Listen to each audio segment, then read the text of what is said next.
It really is difficult to keep on top of everything that's happening with Manchester United right now. It feels like you're spinning 10 plates at once. But we've got Leicester on Sunday. Now, this is going to be my starting 11 video. I would typically focus on a talking point from the game that happened the day before. And there's so many talking points I want to speak about with Barcelona and with that game that we saw at the Nou Camp. But with everything that's going on with the owners right now, I want to leave that space. So the next 36 hours, I can focus on that. Hence why we're talking about the Leicester game today. I'm going to run through my starting 11, the conversations and the predictions and the questions that Erik Ten Hag, he needs to answer with his team selection for Sunday. After City beat Arsenal, the Premier League is wide open. Every game we need to win. I'll run through my prediction. Make sure you subscribe if you're new. But if you are new, I am giving away. This is the best prize I've given away on United People's TV. You are helping me as a community make these prizes possible. Giving away a pair of Club Wembley tickets. There's a link in the description. Click that link. All you got to do is go on there. All you got to do is go on there. Fill a form out. Leave your email address. That's it. You've entered. And one lucky winner will win a pair, which will be announced on Tuesday. So good luck to you. And in terms of injuries and team selection, let's run through everything that we know. Erik Ten Hag spoke about Antony, Martial, and Scott McTominay ahead of the Barcelona game. It sounds like McTominay and Antony are on course to be fit for the cup final against Newcastle. We don't know whether they're going to be available in the selection. And because I'm doing this today, and Erik Ten Hag, I'm not even sure if there is a press conference this week with Erik Ten Hag because we were in Barcelona. Probably not. Martial, absolutely no word on him. But let's not really have a point about, let's not have a conversation about Martial. I'd rather we be talking about Martial being this 11. I think we're a better team with him. He's just never fit. This is the team that started against Barcelona, and I think we will be seeing some changes. What Erik Ten Hag, we've seen from Erik Ten Hag, right? If you've got two potential options of rotation. Number one, you rotate most of your team out, and you have your big guns on the bench that you bring on if you need to. Or you start your team and you hope for a quicker start that you can then, towards the end of the game, bring those players off. We've seen on so many different occasions, Ten Hag prefers the latter. He'd rather start with a stronger team and then bring those players off. And I think he's going to do the same thing. But I do think there will be changes. And if I'm looking at that back five there, we've got 4 games in 10 days starting from yesterday. Barcelona away, Leicester at home, Barcelona at home, and then the cup final. One player I don't think that can play every single minute in those games is Raphael Varane. I want to keep him. In my opinion, we'll have enough to beat Leicester. A resurgent Leicester. They're not the Leicester that were just absolutely lost at sea during the season. So it won't be an easy game. I'm glad this is at Old Trafford. I really am glad this is at Old Trafford. But for me, I think we'll be seeing Harry Maguire in that starting 11 to face Leicester. I only just realised and remember that, of course, we signed him from Leicester.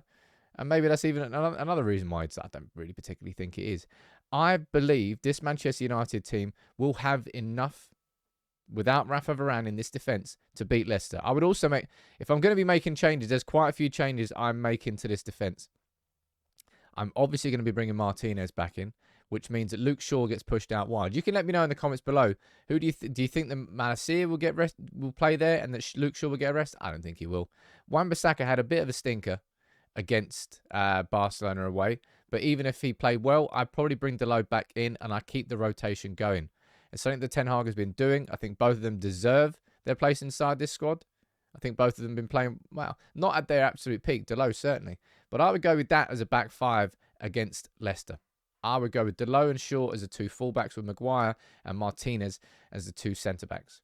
Now, I know that there's going to be plenty of people that have concerns about Maguire, and I've got concerns about Maguire. I really do. Naturally, because there are concerns. I've seen enough evidence to know that I think the future of Manchester United doesn't exist with Harry Maguire in it. But for this season, and for keeping Varane fit for that game against Barca and that game against Newcastle, I think he gets rested for this game against Leicester. And I think that will be the back five. Now, in midfield, there's obvious changes that will happen. One that absolutely has to happen, and it's not even a question, is Casemiro drops out because he's serving the 3rd game in his suspension, having missed both the games against Leeds. And Sabitzer will come in. Now, I'll be honest, I've been pretty impressed with Sabitzer. Talk about a baptism of fire in the Premier League, trying to get used to the tempo, and you go up against a double-header against Leeds, where the intensity is just going to get stepped up a notch anyway, because it's Leeds United. I've been quietly impressed with him. I think he will grow in influence in this United team. I'm really looking forward to seeing what happens when we've got Casemiro and Sabitzer in the same starting 11 together. We're going to have to wait for that, though. I think we see him start. I don't think we see him. I know we see Sabitzer start. It's whether or not you think there'll be rotation in the midfield alongside him. Now, if I'm looking at two players in this team who somehow, no matter how much and how far they run the game before, they seem to be completely fit for the next one, it's Bruno and Fred. Honestly, their work rate, Fred was absolutely relentless away at Barcelona. That was prime Fred. That was where Fred's at his best. When you allow him to be part of an aggressive pressing team, winning the ball back on the edge of the opposition box. Honestly, Fred is one of the best at it. You saw that against Barcelona. We saw it at home against Spurs. I'd rather he play further up the pitch than further back down the pitch. But given that Eriksen's missing, given that we don't have many options, he's kind of being asked to do a little bit of a role, which I don't think he particularly wants to do. But Fred will start this game. And I think Bruno will start this game as well. And Ten Hag, I think, has unlocked something here.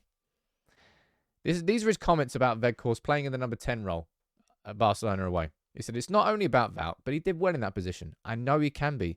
It gives us a lot of variation. That's a really important word here. Variation. But also, I want Jadon and Bruno coming in the half spaces, get them on the ball, make runs from deep. The fullbacks joining in, and it made a lot of variation. We had a lot of opportunities.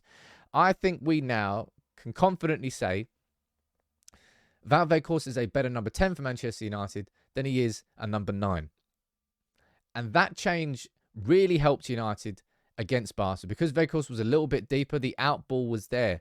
Because Weghorst was a little bit deeper, linking up play, it meant that we have Bruno a little bit further up, and we were able to press much better up in these areas. The fullbacks, of course, also helping that. I imagine we see the same thing against Leicester on Sunday. I think Weghorst, that's it. We need a new number 9 in the summer, right? If I'm looking at the best characteristics and assets of Weghorst, I'm looking at his work rate, his link-up play. I'm not looking at his finishing. And I think playing him in the number 10 role plays to the strengths of that. And Bruno, because he's Bruno, he's not as effective out in the right wing, but he's got so much energy. Ten Hag used the word half spaces there. That half space is where, say, if you've got a line of defenders there and you've got a line of midfielders here, the half space is in between them. That bit where, you just can't be marked by a defender and you can't be marked by a midfielder without them being dragged out of position. Bruno's very good at finding those. You saw that pass that he actually put through to Weghorst away at Barcelona. I think Bruno stays out there on the right-hand side, but I do think there will be changes. I think Bruno's just Bruno. His influence on this team is ridiculous. And I've always stood by him because I think the criticism of him has been ridiculous. But I think we'll see Garnacho come into this starting 11. And I think we'll see Sancho drop to the bench. That's not because Sancho's playing badly. That's because of management. Ten Hag knows he needs this squad if Manchester United really are going to keep going in the way. But we're still in all 4 competitions. I'd say we're favourites to now beat Barcelona at Old Trafford. We've done the tough leg. It's all up to us now at Old Trafford, where our home form is fantastic. Sancho, I thought, played really well against Barcelona. Was part of that variation. But Garnacho is chomping at the bit as well. And we've got Barca coming up on Thursday, which I think Ten Hag would probably maybe prefer to start Sancho in. This is a game for Garnacho. And if Garnacho can put in a performance, score a goal, he's then in a conversation to start against Barca. And of course, we've got the cup final coming up. Now, one player who, of course, will be starting is Marcus Rashford. And it's Marcus Rashford through the middle. I think Marcus Rashford, his development this season, man, I can't wait to do a sort of a wider video, a deeper video, I suppose. Deeper dive into it in Rashford further in the season when we have a little bit more time. But his development is just, he's turning into a complete striker. It really is. Scoring all sorts of different goals, far more strength in his game, got headers, left foot, right foot, not just cutting in not just being on the left-hand side, cutting in and firing one in on the right. That goal against Barcelona he had no right to score from where he scored from. It really was an outrageous goal. But that, for me, would be the starting 11, right? There's a couple of changes from how we lined up against Barca.